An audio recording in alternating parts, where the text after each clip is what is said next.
শরদিন্দু বন্দ্যোপাধ্যায় ভারতীয় বাংলা ভাষার লেখক ছিলেন। তিনি বিহারের মুঙ্গেরের একটি স্কুল থেকে 1915 সালে ম্যাট্রিকুলেশন সম্পন্ন করেন। তিনি প্রথম গল্প প্রেতপুরী লিখেছিলেন তখন তার বয়স ছিল মাত্র 15 বছর। ম্যাট্রিকুলেশনের পর তিনি কলকাতার বিদ্যাসাগর কলেজে ভর্তি হন। তার রচিত প্রথম সাহিত্য প্রকাশিত হয় তার 20 বছর বয়সে, যখন তিনি কলকাতায় বিদ্যাসাগর কলেজে আইন নিয়ে পড়াশুনো করছিলেন। পড়াশুনোর সাথেই তিনি সাহিত্য চর্চাও করতে থাকেন। তার সৃষ্ট গোয়েন্দা চরিত্র ব্যোমকেশ বক্সী আত্মপ্রকাশ করে 1932 সালে।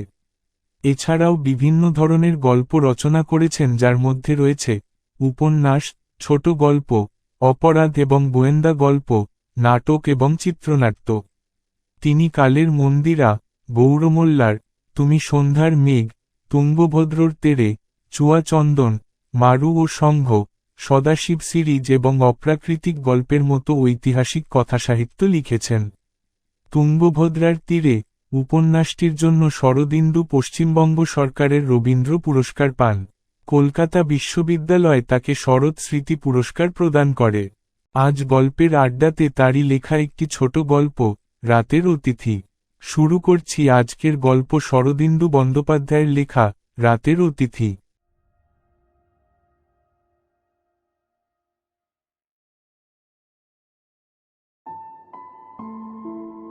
তোমরা জানো না, সে অনেক দিনের কথা। তখন ভারতবর্ষে প্রথম রেল এসেছে। সেই সময় একবার মৃত্যুর দেবতার ক্রূর দৃষ্টি এই বাংলাদেশের উপর পড়েছিল। দেওয়ালির সময় যেমন পোকা মরে, তেমনি মানুষ মরে দেশ একেবারে শ্মশান হয়ে গিয়েছিল। নির্জিত নিস্তেজ জাতির উপর বিধাতার এই ক্রোধ যে মহামারী রূপ ধরে দেখা দেবে, এ কেউ কল্পনা করতে পারেনি। শুধু পশ্চিমবাংলার গঙ্গার ধারের একটি গ্রামে একজন লোক তার ইশারা পেয়েছিল। গ্রামটি বেশ বর্ধিষ্ণু। মৃত্যুঞ্জয় ঘোষ এই গ্রামের সবচেয়ে বড় গৃহস্থ। তার ক্ষেত খামার, পুকুর, বাগান, হাল, গরু অনেক আছে। গ্রামের সকলে তাকে ভারী শ্রদ্ধা করে। সে ভারী ভালো লোক। বিষয়বুদ্ধিও যেমন আছে, তেমন শরীরে দয়ামায়ারও অভাব নেই। সে সময় গ্রামের পাশ দিয়ে রেল লাইন যাবার জন্য উঁচু বাঁধ তৈরি হচ্ছিল। হাজার হাজার কুলি তাতে কাজ করত। গ্রামের কাছেই তার ছাউনি ফেলে থাকত। দিনের বেলায় তাদের কোদাল, কুড়ুল, গাঁইতির শব্দে চারিদিক চঞ্চল হয়ে উঠত, আর রাত্রে তাদের ছাউনির হাজার হাজার আলো গ্রাম থেকে আলেয়ার মতো বোধ হতো। গ্রামের লোক হাঁ করে তাদের কাজ দেখত আর ভাবত, না জানি কি এসব হচ্ছে। রেল তারা কখনো দেখেনি, তাই এই উঁচু পাড়ের অর্থ কিছুই আন্দাজ করতে পারত না। কিন্তু মৃত্যুঞ্জয় ঘোষ বুদ্ধিমান লোক। সে মাথা নাড়ে বলতো, এসব ভালো ব্যবস্থা নয়। কোম্পানি এটি কেটে জঙ্গল তৈরি করছে। বর্ষার জল বেরোতে পারবে না, তখন দেশের কি অবস্থা হবে। কিন্তু তার কথা কে শুনবে? ক্রমে কুলিরা কাজ করতে করতে এগিয়ে গেল। পড়ে রইল শুধু তাদের তৈরি করা লম্বা উঁচু বাঁধটা। তার পাশে ছোট ছোট গাছ গজাতেও শুরু করলো। গায়ের ছেলেরা তার উপরে উঠে খেলা করত। আস্তে আস্তে জিনিসটা সকলেরই গা সওয়া হয়ে গেল। এমনিভাবে 4-5 মাস কেটে গেল।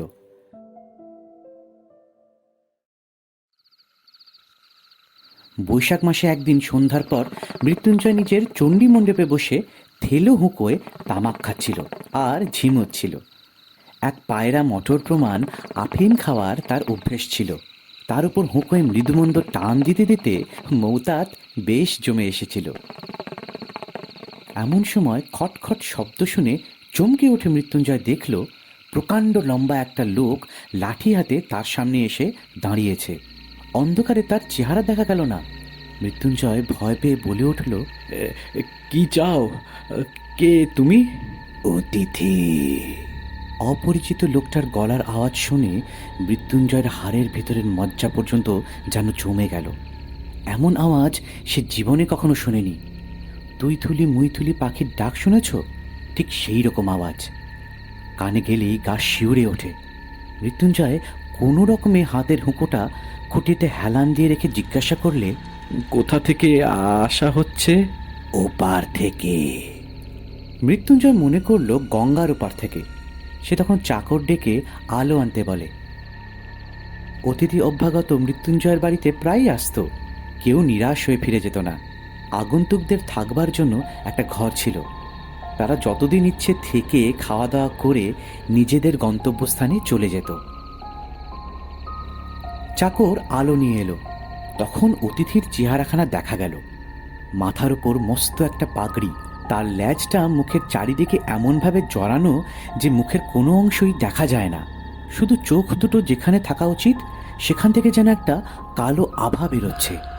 সর্বাঙ্গে একটা কালো চাদরে ঢাকা, পায়ে নাগরা জুতো। লাঠিটা যে হাতে ধরে আছে সে হাতের কবজি পর্যন্ত শুধু দেখা যাচ্ছে, আবলুসের মতো কালো।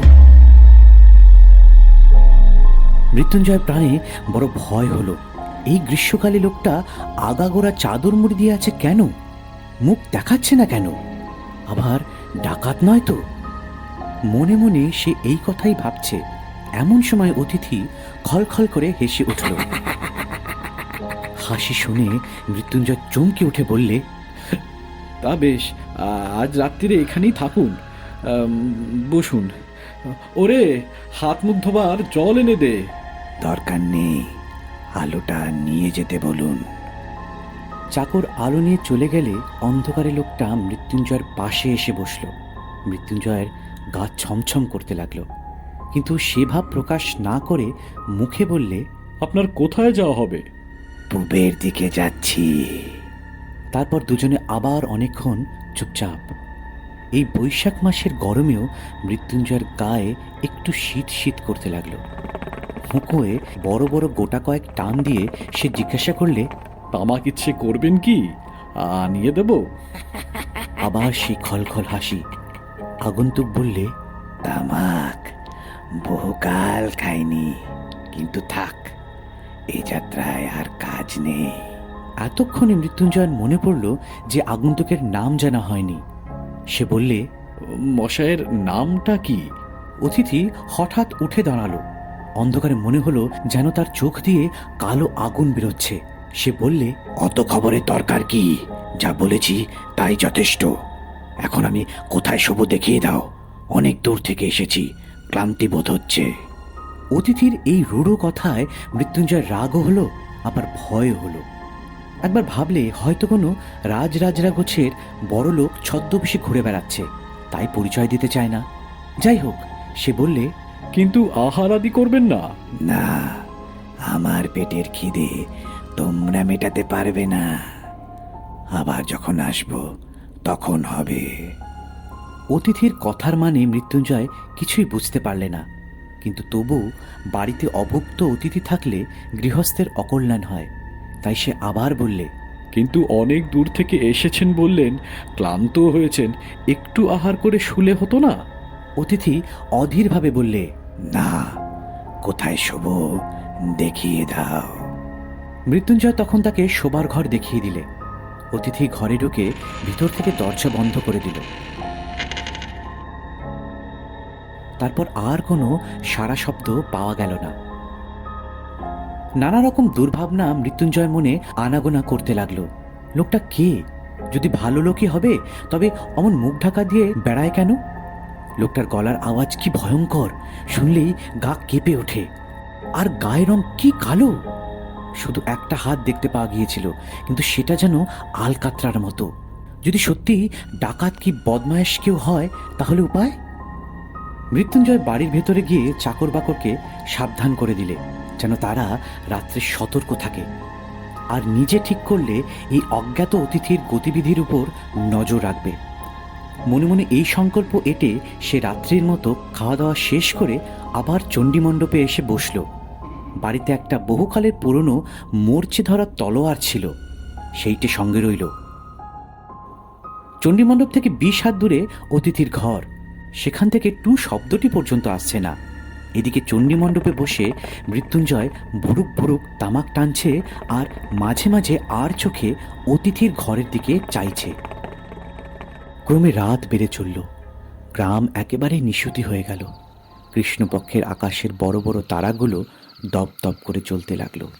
একবার মৃত্যুঞ্জয় পা টিপে টিপে উঠে অতিথির দরজায় আড়ি পেতে শোনার চেষ্টা করলে অতিথি জেগে আছে কিনা, কিন্তু কোনো শব্দই সে পেল না। এমনকি অতিথির নাক ডাকার শব্দ পর্যন্ত নয়। তখন সে ফিরে এসে আবার তামাক সেজে টানতে লাগলো।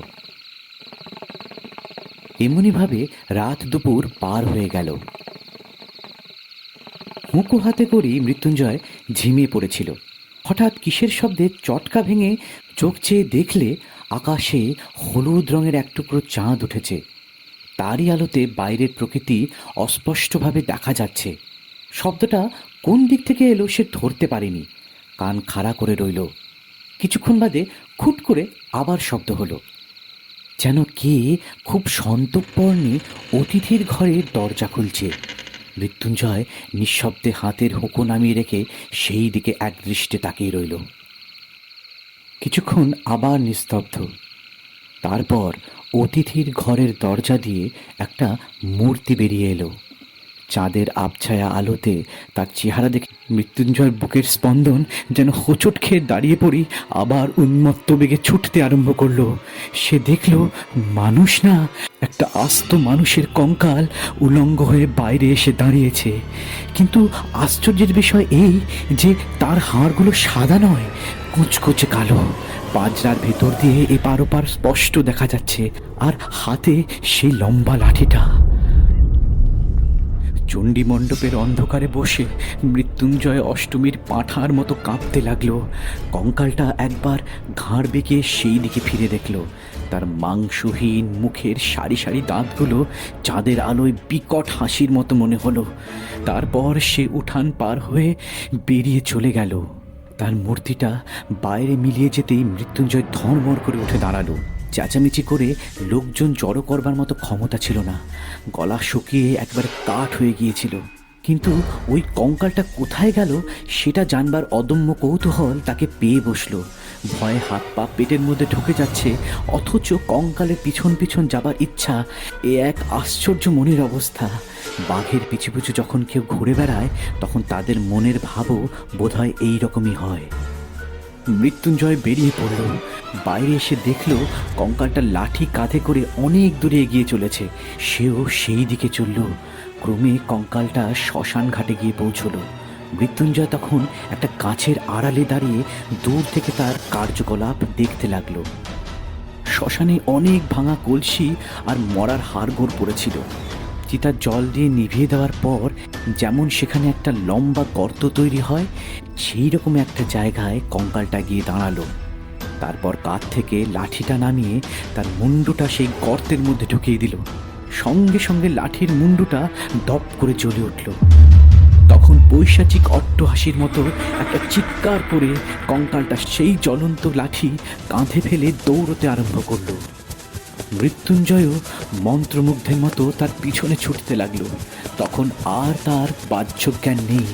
স্বপ্নে যেমন নিজের দেহ মনের উপর কোনো অধিকার থাকে না, তেমনি সে অসহায়ভাবে কঙ্কালকে অনুসরণ করে ছুটে চলল। লাঠির আঘাতে আগুন জ্বলছিল বটে, কিন্তু তা থেকে আলোর চেয়ে ধোঁয়াই বেশি বার হচ্ছিল।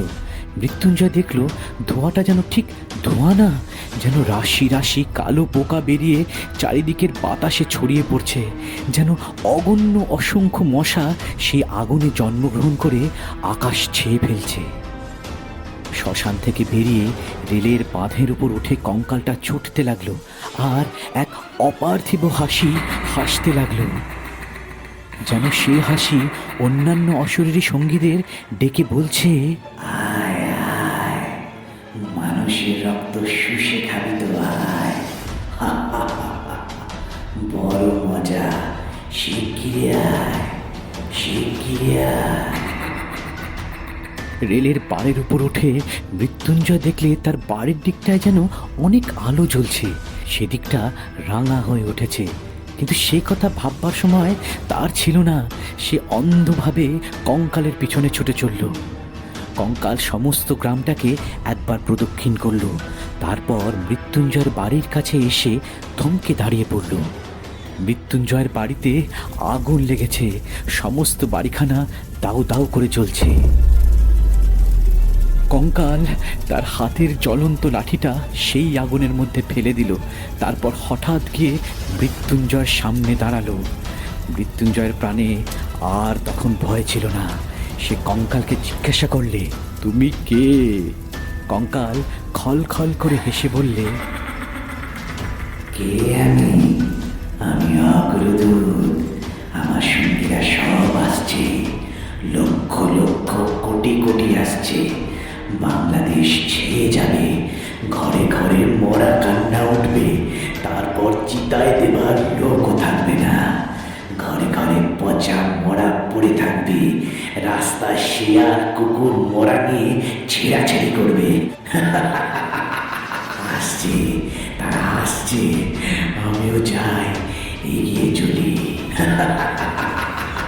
এই পর্যন্ত বলে কঙ্কাল যেন হঠাৎ হাওয়ায় মিলিয়ে গেল। পূব দিক তখন ফর্সা হয়ে আসছে। মৃত্যুঞ্জয় সেই দিকে তাকিয়ে দেখলে মনে হলো যেন ধোঁয়ার মতো প্রকাণ্ড এক ঝাঁক মশা সঙ্গে করে নিয়ে লম্বা পা ফেলে কঙ্কালটা পূব দিকে এগিয়ে চলেছে। এতক্ষণ পরে সে অজ্ঞান হয়ে পড়ে গেল। গায়ের লোক এসে মৃত্যুঞ্জয়ের বাড়ির আগুন নেভানোর চেষ্টা করলে, কিন্তু আগুন নেভানো গেল না। বাড়ি একেবারে ছাই হয়ে গেল।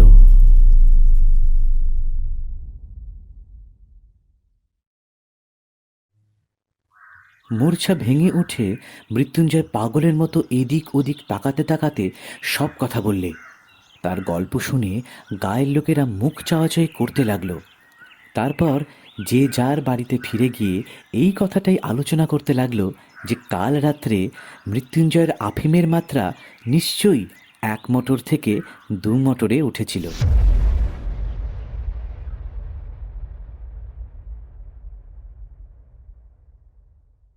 শেষ হলো আজকের গল্প শরদিন্দু বন্দ্যোপাধ্যায়ের লেখা রাতের অতিথি। গল্পটা কেমন লাগলো অবশ্যই জানাবেন। আগামী সপ্তাহে ঠিক রাত 9টায় নতুন একটা গল্প নিয়ে আসব গল্পের আড্ডাতে।